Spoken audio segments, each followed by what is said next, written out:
right, good afternoon, everybody. Thank you all so much for showing up.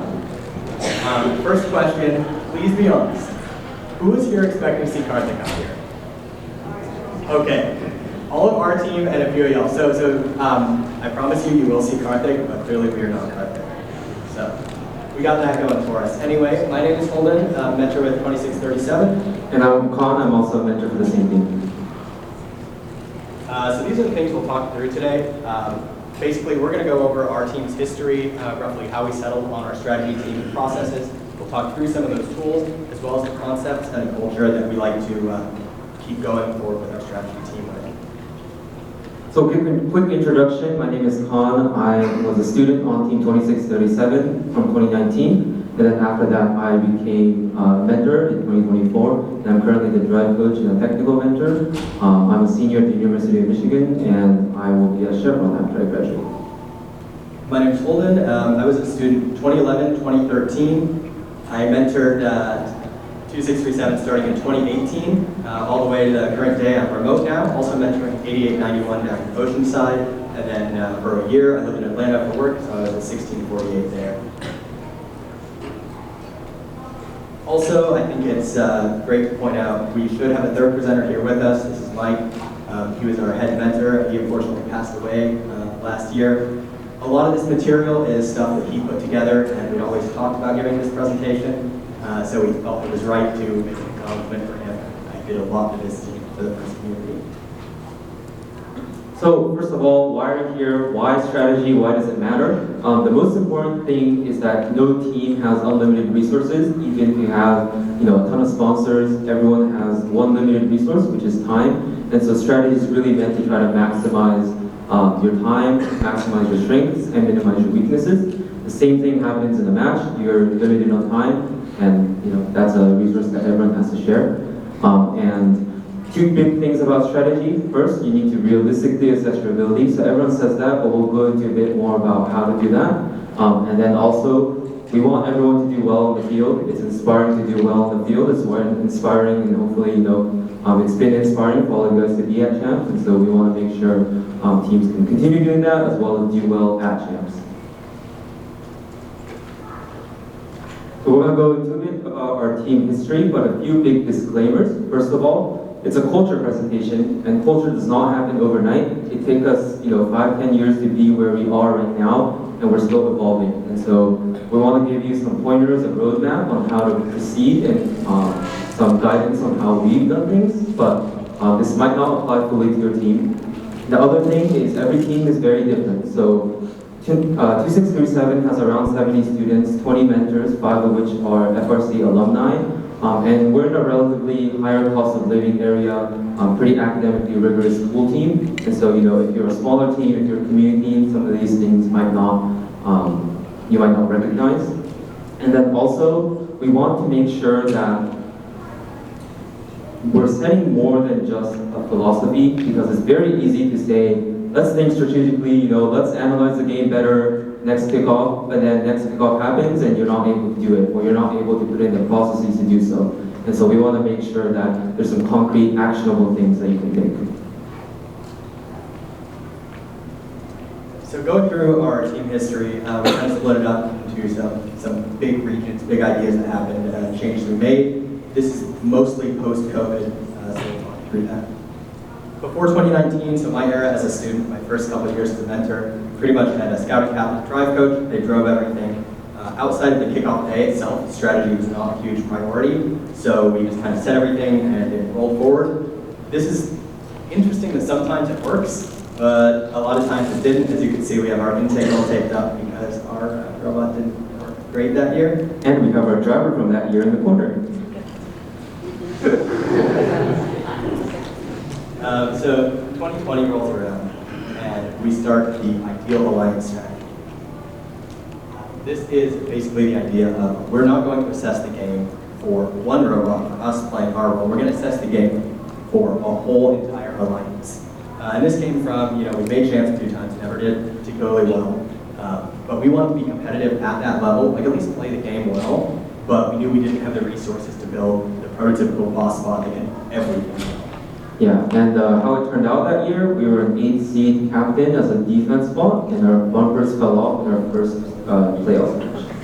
So it didn't go super well. And then it went even worse because I became the president in 2022 after COVID. We had strategy as a full-time sub-team, and they were also the student drive coach, but they had no support, no real mentor support.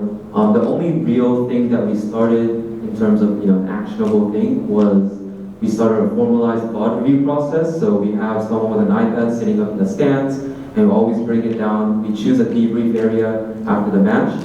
We split the debrief into two things: a technical debrief, so that Pick can go work on the robot or anything, and then after that we review the strategy, go through the pod. Some mentors and some students give out some pointers. However, the student didn't really have a technical background, so that strategy and driving the design part, they didn't really have that either. In 2023, we took kind of a different tack. So we said, like, okay, one student didn't work. What if we have a bunch of students who split time on the project? We did have a technical lead, which was great, but we ended up doing a rebuild. If you do a rebuild, as some of you probably have, the important thing is make sure your rebuild is good. We learned this lesson. So the deeper lesson we learned was finding your niche, finding your role on an alliance. Our original robot came in overweight. We had to take off the whole cone scoring mechanism. 2023, with the cones and cubes, and you were trying to put them on the shelves from the poles. We took off the cone scoring mechanism, and it turns out, with just the intake, we were really good at running the cubes across the field, dumping them into flow goal, or shooting them mid or high. Which turns out was a really successful architecture for some other teams, like 54-19. But instead we said, like, okay, we want to do both game pieces and do both game pieces well. We did a rebuild, and as everybody always forgets, integration time is a real cost. And so that robot did well eventually, but not a chance where we rolled it out. The other tool we'll talk about later is Eager. It starts this year, but really develops later on. So in 2024, we went another direction, and we gave the strategy sub-team a lot of members. A lot of members that were new to the discipline, and a lot of members that didn't have a lot of real support. So that led to us trying to front load a lot of work, and we started what we call the playbook. And I'm sure some of these teams, some of you guys have a version of it. It's basically a decision-making tool to help kind of put down all the different ideas of how to play the game that we used, or what we were supposed to use in the match strategy. However, it was very poorly formatted, wasn't really well thought through, so it ended up being around 100 slides of Google Slides. It was very hard, and we actually printed it all out. It wasn't very good. Point being, we did a lot of work that wasn't super focused that year. The robot was, we think, strategically correct for that ball spot role, but it was mechanically disastrous, and we didn't have the technical capability to pull it off. So by 2025, this is where we feel we can start to settle in with the roles and niches. So we had the same roughly size strategy team of 2024, around 5 or 6 students. But what's interesting is their composition was different. So they weren't new members to the team. They were mostly transplants from other technical sub-teams. Not always technical, but usually technical sub-teams. It was an interesting group because a lot of different experience in the room, and you had a lot of people who were really good at what they did, and maybe they didn't want to step into a technical leadership role, or maybe somebody else got selected for that role, so they came over and they were able to use their expertise. What this meant is everybody was really good at taking charge of their own project. Like, they just found something they liked and ran with it. Now, we did still need to borrow people during kickoff and competitions. Those times of peak workload, strategy does get very busy from time to time. So you still have those part-time members, but you have a core group that is year-round. So I think there are some commonalities that a lot of you guys can share. The first thing I'd like to point out is that strategy can come from anywhere, right? So during COVID, I played a lot of FPS games, and so using that kind of strategy mindset really helped me inform, how I look at the match, how I look at the field, how those things interact with each other. And then, so I like to watch a lot of sports, so you can totally take strategies from that and import them into FRC. One example that we used on the field was our 2022 in punt mode. In American football, you get to punt the ball very high in the air so that your coverage can race downfield and tackle the guy who ends up with the football. Same thing in 2022, you can only hold 2 balls. You can shoot one of them high in the air, and the other guys can't get it for quite some time. The other thing was that strategy didn't drive design at times, right? So the first thing, we talked about being bad at your primary scoring role. Don't be a primary scoring role. Be good at something else. The other thing is we had a lot of vibes-based capability assessments. So we didn't actually try things and realize it was difficult for us, or that the challenge itself was already difficult. So last year we said, oh, the coral on the ground looks a little intimidating. Let's not do it at all. We don't think we can do it. And we just gave up on it day one. The other thing, the flip side to it is, oh, the trap, I'm sure we can figure it out later, we'll figure it out later, let's do trap. And then we built, a whole robot around that concept, and so don't do that. Validate a little bit, and then, go for it. Core principle first, just try. So that's enough about some of the mistakes that we made along the way. Here's some tools that we found. So these are things that we found that worked that, as always we iterate on, but we'd like to stick with over the years.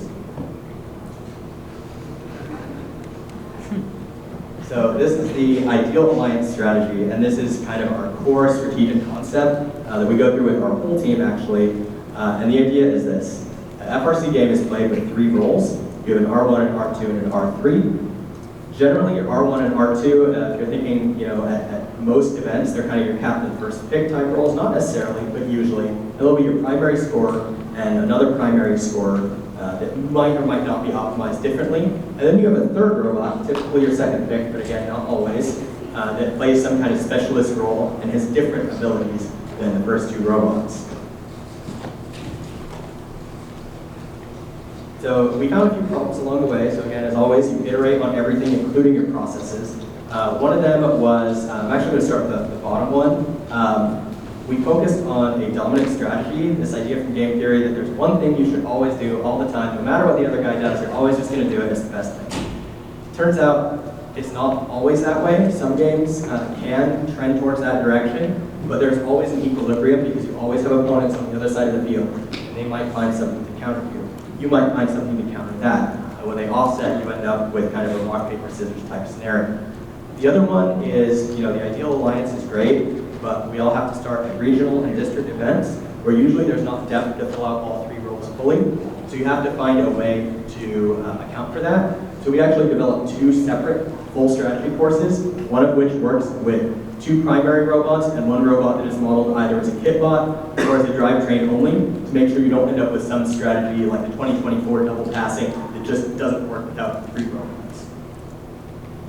So we'll give 2 examples what IAS looked like. This is the preliminary IAS, so this is what we came up with on kickoff this year for this game. The blue and green represent the R1 and R2s respectively. So we said, during the inactive cycle, they're going to be mainly horde shooting from the neutral zone. And then we said from the LR3, the yellow one on the sides, they will be playing on the opponent alliance zone. And then, during the active zone or active cycle, we said that the R3 would come back. Everyone would shift one zone back to towards the driver station. So because we said that, and we said we wanted to be an R3 at champs, we made sure that we were able to shoot across the field, and we built that capability in, knowing that this is the end goal that we wanted to achieve. This is another example. So 2024, if you guys know the 2024 game, there were two places you can score. There was a speaker, which was a high goal, and then that was worth 2 points normally. There was an amp, which was lower. It was worth 1 point normally. But if you scored 2 notes into the amp, you could exchange it for 10 seconds of a 2.5 times score. So, and then you have to refresh that. The other feature is that there was there was only one place where the game pieces could come from, and it was across the field, across 2 triangles. And so there was a little bit of distance, but it was an open distance in the middle of the field. We found that throughout Einstein, there were 3 main types of strategies, and they all kind of interplayed with each other in a rock, paper, scissors type style. So the first one was a double board and single offense. You kind of saw teams like 254 and Citrus do this. basically you had two teams that were passing over for the entire match, basically, and then one guy would sit there, do the amp, and then go score in the speaker. Maybe sometimes people would come back to help, maximize the time during the speaker, but the general principle was that two people forward for one robot. That was always beaten by one defense bot, because if you think about it, there's one guy scoring, and so Orbit famously played that role, and so they were able to shut down, that one defense robot. Or hey, if I'm scoring in the amp, there's might be one or two notes on the ground next to me, and Orbit might come and steal it. And so that would always be a double boarding single offense. However, the single defense was beaten by a triple cycling offense, because triple cycling, you have three people who are carrying the nodes on their own, and so it was more difficult to defend, and you could just overwhelm them with more nodes. But if you have more nodes, it doesn't mean you're maximizing your amp time. And so we come back to the double board strategy, who was able to maximize that amp time. The main principle here is making sure everyone does something during the match. And obviously, you'll have different levels of play, things happen on the field, but this is just kind of the overall plan going into it. So this is one of our creations that started in 2023.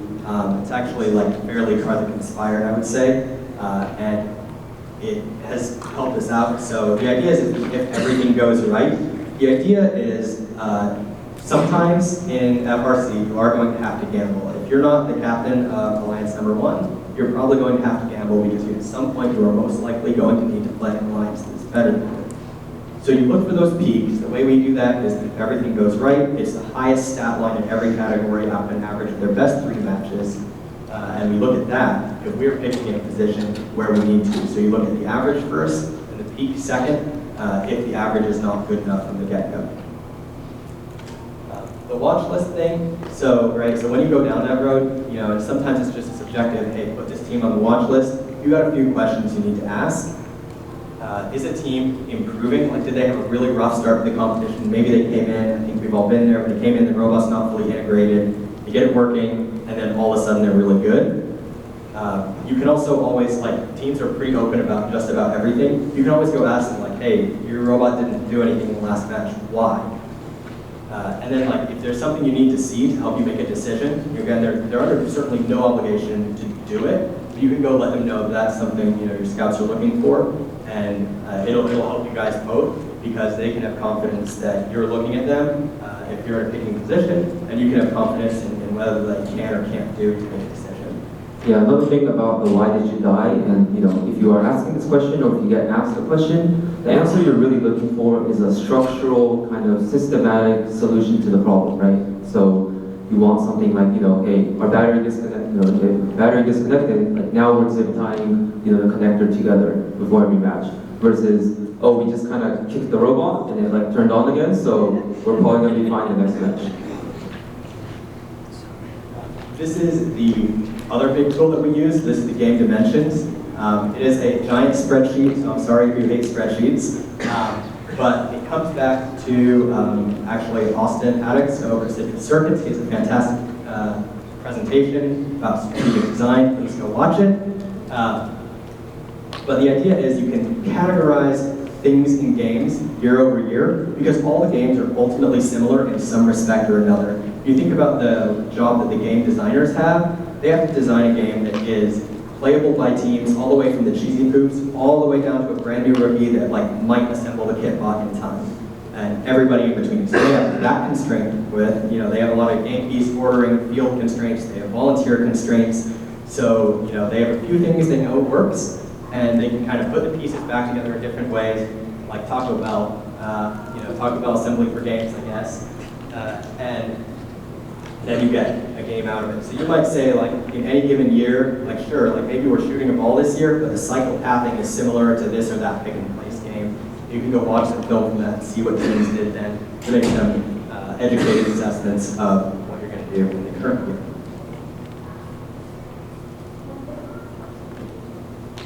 But then the meta evolves, right, over the season. And so there's a few reasons why the meta evolves. The first is robots get better. That's pretty obvious. The other ones are there's more data out there, you're able to analyze more data. Hey, we're not taking advantage of this thing, we can take more advantage of that thing, so on.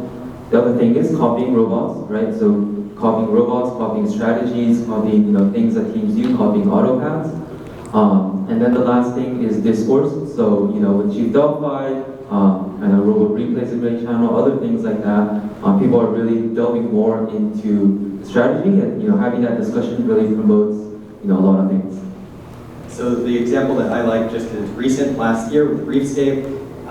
It was really a diminishing returns kind of game. So everybody starts with doing the level 4 and 3 Coral because they're the highest scoring, and they use the same mechanism. So great, we can do that.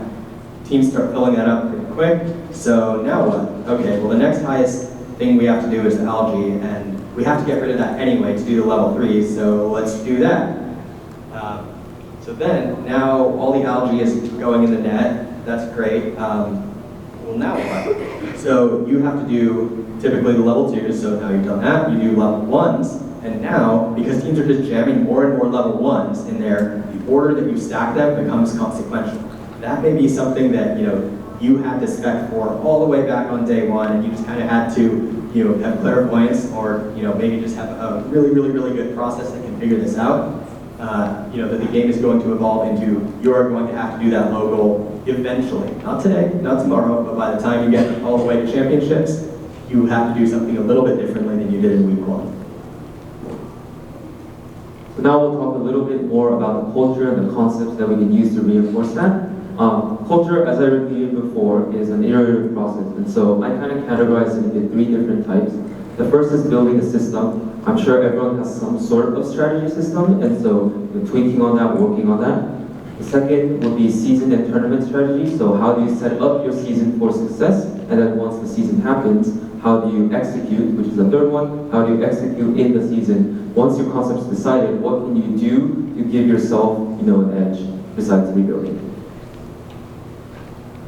So some of the concepts that we like to give to our students, the first one is the strategies of day 1 mindset. I work with a lot of military veterans in my day job, and one of the things that they told me is, strategy is not strictly something they sit down in a classroom and chart out. It's something that you just kind of weave into everything, and it's a bit more effective that way. So hopefully we can do the same, where we're weaving the strategy into everything, and why is this strategically good or bad? What does this give us? And then there's some catchphrases that we just like to say because repetition legitimizes, which is every advantage, however slight. You look at everything that you're doing, whether it's your design, whether it's your match execution on the field, everything has a little advantages or disadvantages that you can use. So stack the deck. All strategies rely on luck. Our job is to push it as far as possible. That's just a reality. At some point, you can get lucky or unlucky. Again, stack the deck. Don't be afraid to say that you plan to win. It's one of those things where it's easy to not spec to the maximum of your abilities and just not have that confidence in yourself. But just do it, just try it. Or 10 at FRC, just try it. That said, I caveat that with saying doing your best can mean different things. Like, if you look at the Orbit Alliance in 2024, right? Were they putting up the highest point totals? Absolutely not. Their combined match score across both alliances was way lower than everybody else's. And yet they won a championship. Like, really convincingly. Similarly, at a smaller level, when you're playing for RP versus playing for the win, versus trying to get, all 5 or 6 RP now, those are discussions you have to have if you want your full team to be on board with. So about your full team, it's developed very intentionally, and it's a thing that you train into. So one thing that we really like to do on our team is making sure that strategy is at the forefront of everything we do. This is to make sure that new members, new parents especially, aren't watching the matches. They always go to an all-season competition, so they're not there. First time looking or watching a real live FRC match, and they're like, well, why aren't we winning every match, right? Or oh, we probably could have won. Why didn't we do this? Why didn't we do that? And so we want to make sure that everyone understands and is on board with it. The other thing is elevating the leaders that emulate the behavior we want. So, making them leads, obviously, but making sure that they are positively reinforced, that that's a behavior or that's a practice that we want to see of a team, and so that really comes from the mentors and the leadership, and then obviously also the returning members that aren't leads and new members of, hey, like this is kind of what we want to see. Another thing that we like to do is the lessons learned. So we do one at the end of every competition. We also do one at the end of the season. And so this is more of a team-wide thing. And then separately on the strategy sub-team, but hopefully to other sub-teams as well in our team, is we do exit interviews.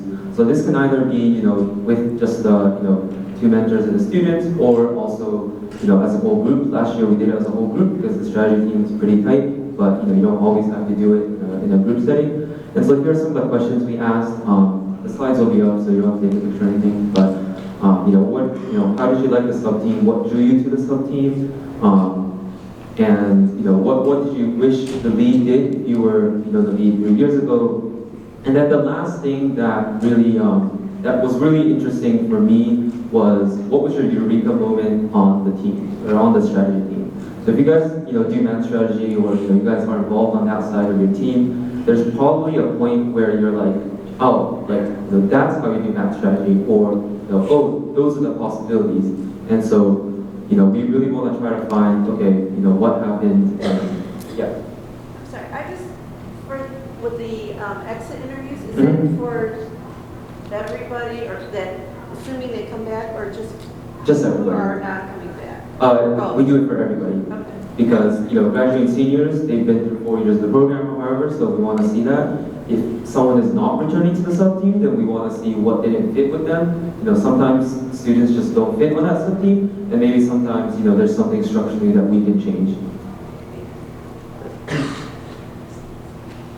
So there is more strategy than just what you do with your matches, right? There is FRC is, especially now, if you were around for the bag and tag era or before, you remember it used to be kind of shorter. It's now a very long season. So you have a season strategy, and then at each competition you have a tournament strategy. So with the season strategy, right, you need to set your goals pretty early. If you want to learn about goal setting, 2910's presentation, 1902's presentation, go watch them, they're really good. And one of the biggest things you can do is pick your competitions. Now, you can drive this either direction. It depends, you might be districts, you might be regionals, and you might have different requirements. Like, you have to pick your competitions based on logistics, or you maybe have a few different options you can choose from.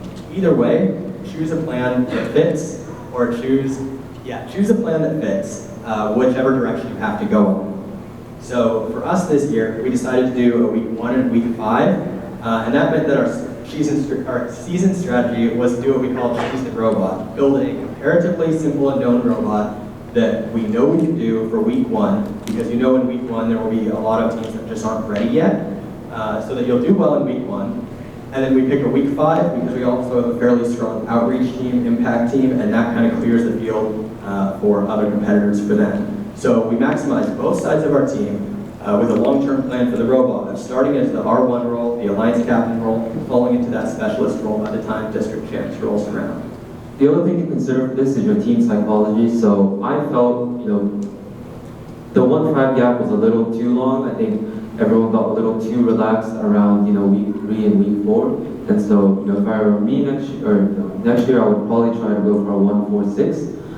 But I wanted a 1-5 as big of a gap as possible to make any upgrades. But possibly the people get a little too complacent. And so it does depend on your team, right? So I mentored 2 teams. With my other team, we did a 3-5, and the short turnaround was actually kind of okay. But the problem was, starting in week 3, you have a longer build season, which means you have plenty of time until you don't. So just think about how your team reacts to those situations and make a good decision for you.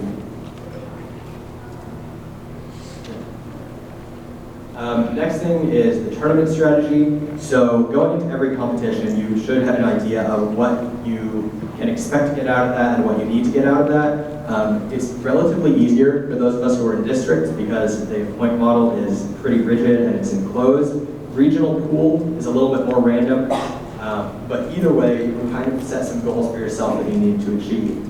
And that means everything across the board. You know, are you playing for what the scouts see? Are you playing for a ranking? Is there a point at which, you know, you come to a decision point and it's like, hey, if we're ranked above this, we're okay. If not, start playing for the scouts because we need a playoff finish above XYZ place.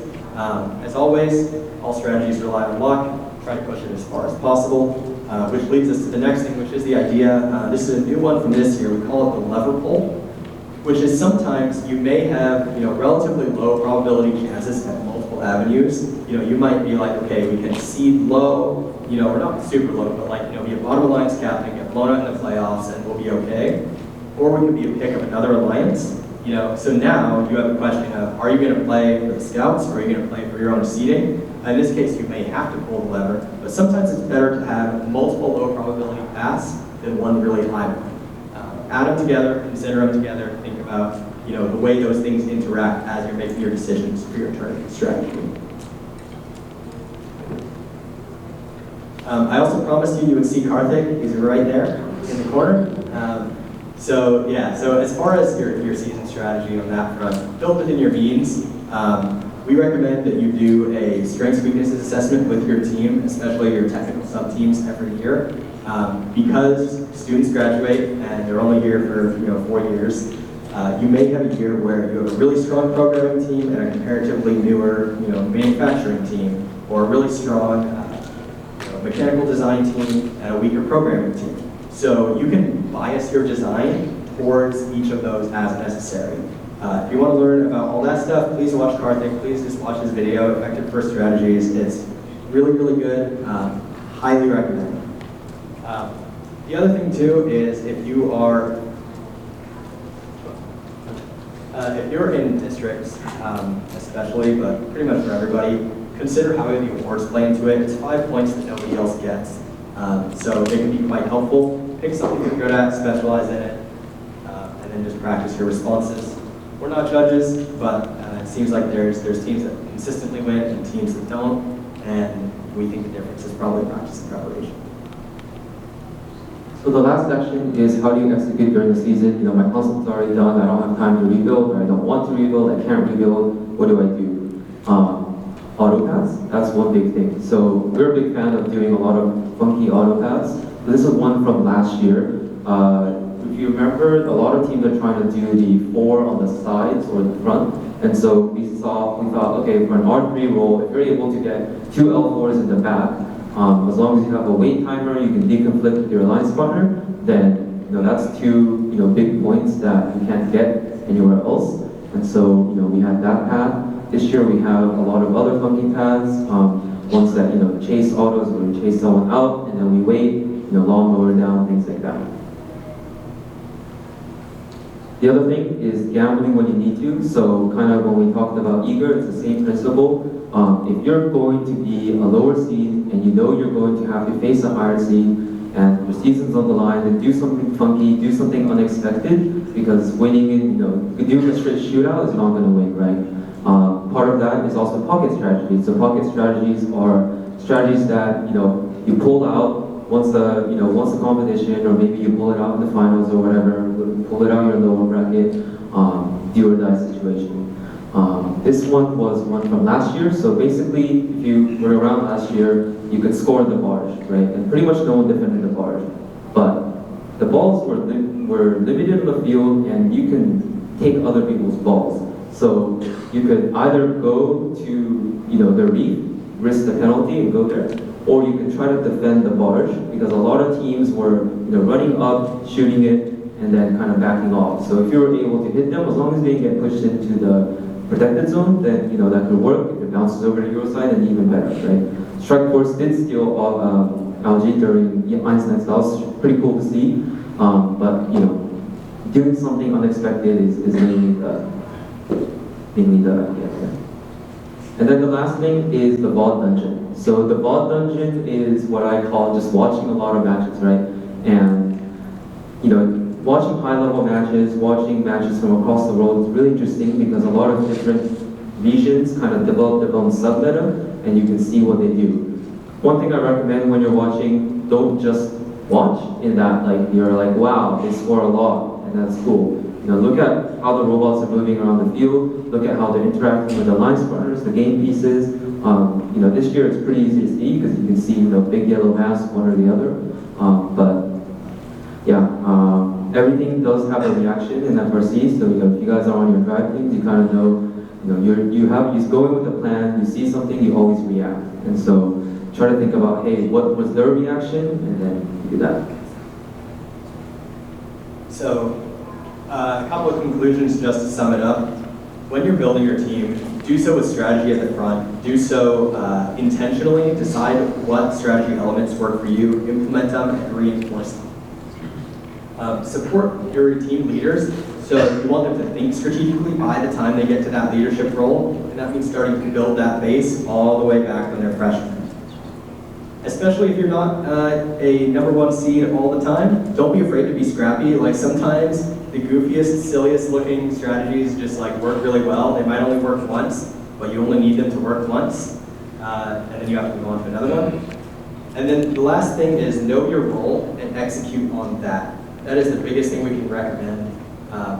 If you have a good role for yourself and you can do that really well, you make it really far. If you pick a bad role or you try to execute a role that is not a fit for you, we've been there, done that, it won't be a great season. So just know your role, execute it, and think strategically from day one.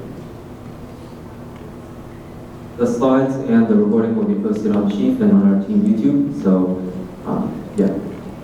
So question time. Yeah.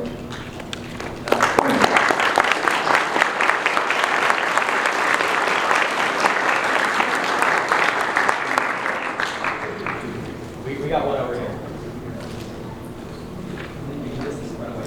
Okay. First of all, that was a great presentation. Thank you guys so much for giving it. I just had a question specific kind of towards my team.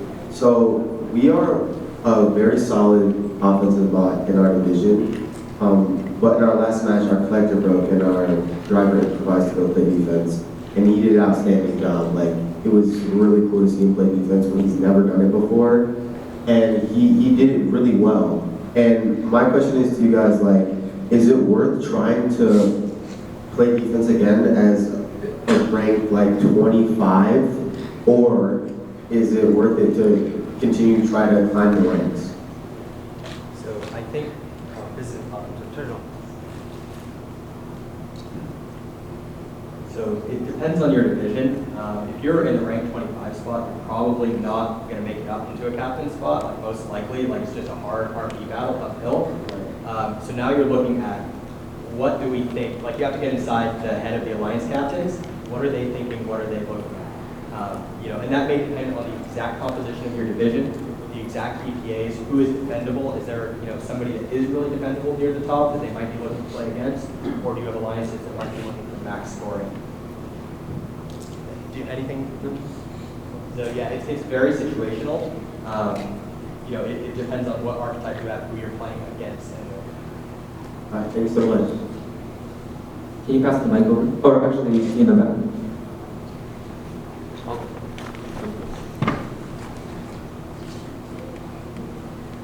I really appreciate the presentation because I haven't seen a lot of interest in strategy, so I just want to say thank you for that first off.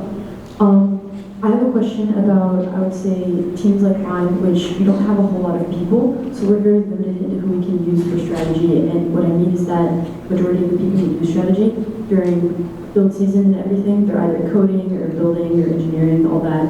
So we have to teach it really fast, and we have to ask them, okay, you focus on maybe see which bot is better at this game piece or which bot is better at that, what works for defense and what doesn't. I was just wondering if you have any really good strategies in terms of, or what strategies that work for you, of how you teach that, and help people understand what to look for.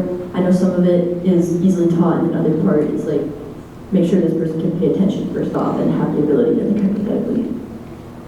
Yeah, so I think on that front, with a small team, it's definitely harder because you can't commit anybody full time. You can't and you shouldn't. If everybody needs to be building a robot, potentially that may be the direction we need to go. That said, I would say just prioritize it. Start a 1 hour timer. We're going to work on strategy for 1 hour, and maybe that's everybody, or maybe it's a little bit from everybody. Hey, programming, mechanical's still working on the robot, so programming, you guys are running the strategy today. With a small enough team, you can keep the cohesion. that may be a solution. Was the specific question like how do you teach to a small team? I would say you want to think about what, basically you have to work at home and you have to make like procedures that work for you guys. So we've posted our kickoff schedule before, we can post it again in our chief thread. But one thing, for example, we do on kickoff is we split the team. Some members do prototyping, and so they'll take the game piece and they'll do things with the game piece to see how it interacts with the field, while another team is thinking of different strategies they can do. If you have spare robots, it's really good to be able to just mark out a field or even just an area and see how long it takes to drive from one place to the other, and then you can add some multipliers on top of that for like scoring, things like that. But generally people score and they take pretty fast, so it'll be like a small number. But I think splitting people up as much as possible and getting a lot of like tangible things that you can base your strategy on, because what happens if there's no tangible things to go off of is everyone just is in theoretical land, and then you're like, oh, I think this works, so I think this works, and then, well, why don't you just drive some robots around and see what happens? Add just a little bit, like, and you can downscale it. Like your game piece, like group might literally be one person. Like, hey, take the ball, throw it against the surface, run it into some polycarb, do whatever you can to it, and let us know what you found, and then you guys come back together. Next question. Thank you. Whoever's the one. Okay, the mic. So I get how you guys use the R1, R2, and R3 system for like how that can mimic playoff strategy very well. How do you guys apply it to qualification matches? And also, because in other years, it's not really this year, but RP can be a lot more varied from how you play it in a playoff match. So how can you use that R1, R2, R3 strategy in like niches to decide on like maybe like a qual-focused robot versus like a playoff-focused robot and things like that?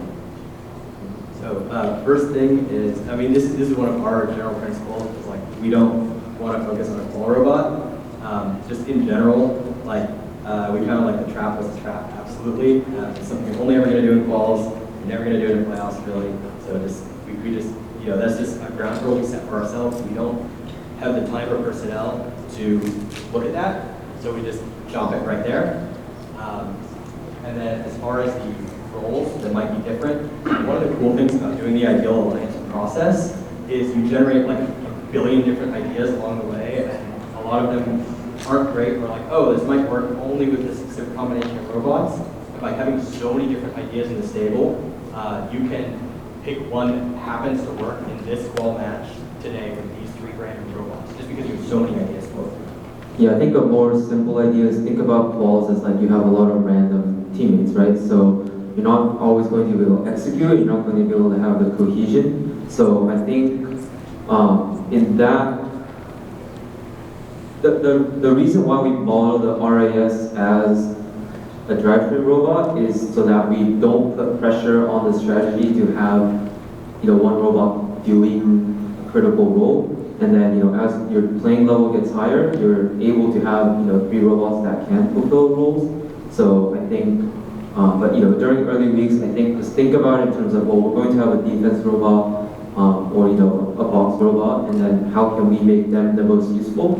So this year it could have been pushing in early weeks, maybe it's defense, but there's a lot of ways you can play defense, right? You can't don't just say, hey, like go play defense on this team. Be like, well, there's a bump, there's a trench, play on this side of the bump and trench, play in this specific movement, and so that makes it easily digestible for your partners. Especially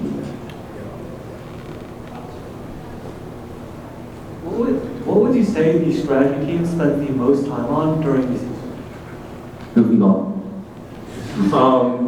I think watching matches is the main thing. We have some peak moments like kickoff, post kickoff. They have a lot of things to do.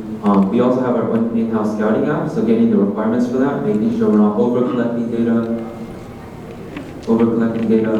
things like that. And then once those peak periods end, it really becomes a lot of watching matches. But we also try to drive the design with the strategy team also. So as our robot concept gets decided, we do a thing called concept of operations, And basically, you know what the shooter looks like. Okay, well, how do we, want to figure out, what angle the hood is at or whatever. And those kinds of things the strategy team is in charge of thinking about, so that, you might not catch that in your design process, but the programming team can go say, okay, well, we're going to have this sensor, so let's figure out how to use it. Or, the mechanical team or the electrical team is like, okay, well, we're going to use this sensor, how do we wire it up? Okay, I need a place to mount it, I can't just duct tape the sensor on. So. Probably time for one more 30-second answer in the back. Thank you. So at what point do you start playing in an event as a second pick for an alliance? So an example would be your robot is going on and off for the first 10 matches in a 12 matches, and you rank 40 in your district in your event. So should you start changing your strategy so that you become a second pick, or should you keep a strategy so that hopefully you become the first pick of a lower alliance? Are you guys in districts? We have a regional district event. So, well, I guess it's kind of the same either way. So I would say it's when you feel the probability times the point value for each alliance selection is worth it one way or the other. There's a gap, between that 5 and 8 range. So once you kind of start falling off that said, if you know you have another competition in hand, you guys are going to be okay, by then, just play the second pick roll and give yourself an easier next week than gambling, because you don't need to gamble yet in your first comp. If you're second comp, you might need to gamble. Yeah, the other thing I would say is if your robot is truly not broken and you're trying to specifically play for a certain role, do multiple things in the match so that scouts aren't like, oh, they broke and now they're playing defense. So, for this competition, we're doing that. We're playing defense, but we're also stealing balls, we're hoarding for our partners, we're coming back to cycle. We're doing all these things to make sure, we're not just broken, or it looks like we're broken, and also having good autonomous paths helps, because they're like, oh, the shooter's still up. We'll be outside for a bit to answer more questions, and then you can also pop them in the G thread, and we'll continue. Thank you very much for coming.